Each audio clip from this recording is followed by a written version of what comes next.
Assalamualaikum warahmatullahi wabarakatuh. Apa kabar anak-anak kelas 6? Alhamdulillah, Ibu berharap kalian dalam keadaan sehat dan baik ya. Oke anak-anak, kita lanjutkan pelajaran akidah akhlak hari ini di bagian kedua nggih, pembelajaran 1 bagian yang kedua. Minggu lalu kita sudah mulai pembelajaran akidah akhlak tentang kalimat thayyibah. Salah satunya contohnya yaitu kalimat apa? Astagfirullah. Oke, kalimat astagfirullah disebut juga dengan bacaan istighfar. Anak-anak masih ingat kalimat istighfar dibaca ketika kapan? Oke, yang pertama ketika melakukan kesalahan.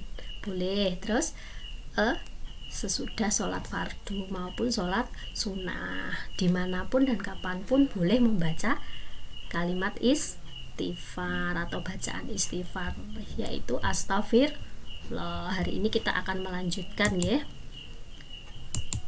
Oke, ini bacaan istighfar astagfirullah ini Nabi Muhammad selalu membaca istighfar sehari 70 kali sampai 100 kali. Kita sebagai umatnya seharusnya bisa mencontoh sikap Nabi Muhammad tersebut ya. Dalam sehari Nabi Muhammad biasanya mengucapkan bacaan istighfar itu bisa 70 kali sampai 100 kali.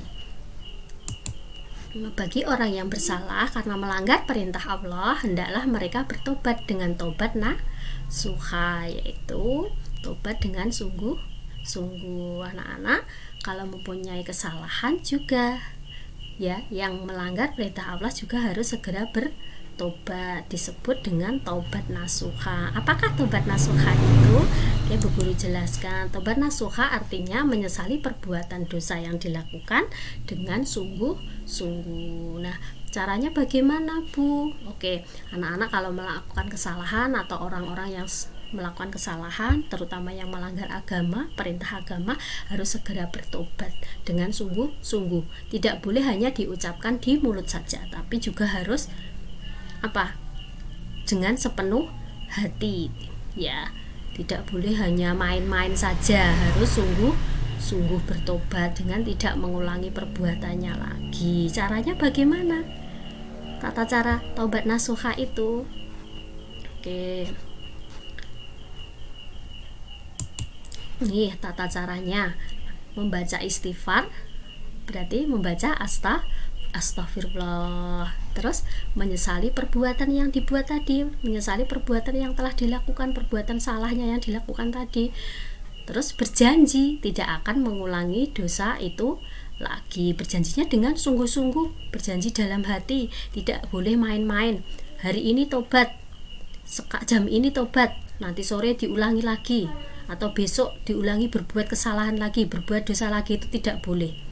Nanti Allah bisa murka ya. Jadi harus sungguh-sungguh. Yang keempat, memperbanyak beramal soleh atau amal kebaikan. Dalam firman Allah dalam surat Al-Baqarah ayat 222 yang artinya sesungguhnya Allah mencintai orang-orang yang bertobat dan orang-orang yang bersuci. Nah, ini Allah itu suka dengan orang-orang yang bertobat. Makanya jika kita melakukan kesalahan yang melanggar agama, kita juga harus segera bertobat. Kalau urusannya dengan manusia, kita juga harus segera minta maaf pada manusia itu, agar hidup kita menjadi tentram, menjadi tenang, tidak ada musuh. Kalau yang tentang dengan urusan dengan Allah, segera bertobat, akhirnya hati kita menjadi tenang, tidak gelisah ya, tidak setiap hari memikirkan dosanya saja.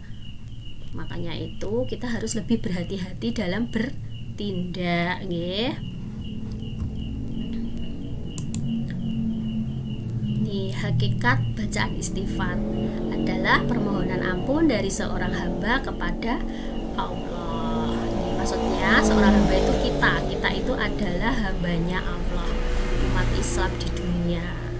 Kalau kita merasa punya kesalahan, segera menyadari, segera bertobat, pasti Allah akan mengampuni atau menerima tobat kita. Kalau manfaat bacaan istighfar antara lain hati menjadi tenang, bila mendapat kesulitan akan ada jalan keluarnya, bila mendapat kesusahan akan mendapat kebahagiaan. Nah, ini juga mendapatkan rezeki dari arah yang tidak terduga. Makanya anak-anak dan kita semua umat Islam, kalau kita merasa hatinya gelisah, tidak tenang, kita sering berbuat salah, berbuat dosa, kita harus selalu membaca istighfar agar kita itu tenang, agar selalu ingat Allah. Dengan selalu kita ingat Allah, kita akan bertindak lebih hati-hati dan tidak melakukan dosa lagi. Seperti itu ya anak-anak. Nah, mulai sekarang nanti anak-anak yang belum tertib membaca istighfar ketika selesai sholat, mulai hari ini, mulai nanti anak-anak harus membaca bacaan istighfar ketika setelah sholat fardu maupun sholat sunnah. Nah anak-anak, pelajaran ke-1 telah selesai nih, tentang kalimat thayyibah yaitu istighfar sudah selesai. Silakan anak-anak nanti mengerjakan tugas dari Bu Guru yang Bu Guru kirimkan lewat Google Form. Silakan dikerjakan dengan baik, dibaca dulu ya soal-soalnya dengan baik, dicari jawaban yang paling tepat, tidak usah terburu-buru. Sudah kelas 6 harus bisa berpikir lebih dewasa. Kalau bertindak itu dipikirkan matang-matang ya. Jadi supaya apa? Anak-anak menjadi anak-anak yang hebat, menjadi anak yang soleh-solehah, menjadi anak-anak yang berprestasi. Anak-anak, untuk pelajaran akidah akhlak, jika anak-anak belum mempunyai bukunya, silahkan materi dari Bu Guru pelajaran 1 ini disimpan, jangan dihapus dulu ya. Yang sudah punya, silahkan yang ada di dalam buku itu anak-anak pelajari lagi untuk menambah wawasan. Boleh diberi stabilo atau dikasih bolpen berwarna, hal-hal yang penting. Terus boleh mengerjakan juga soal-soal yang ada di buku tersebut ya, supaya anak-anak tambah hebat, tambah pintar. Tidak boleh bermalas-malasan, harus selalu disiplin. Oke anak-anak, sekian dari Bu Guru. Mohon maaf bila ada kesalahan dan kekurangan. Terakhir pesan Bu Guru, tetap jaga kesehatan, tetap selalu berdoa mohon pada Allah supaya pandemi ini segera berakhir nggih. Jangan lupa kalau keluar rumah memakai masker, kalau tidak perlu tidak usah keluar rumah. Oke anak-anak, soleh-soleha, sampai jumpa lagi minggu depan. Wassalamualaikum warahmatullahi wabarakatuh.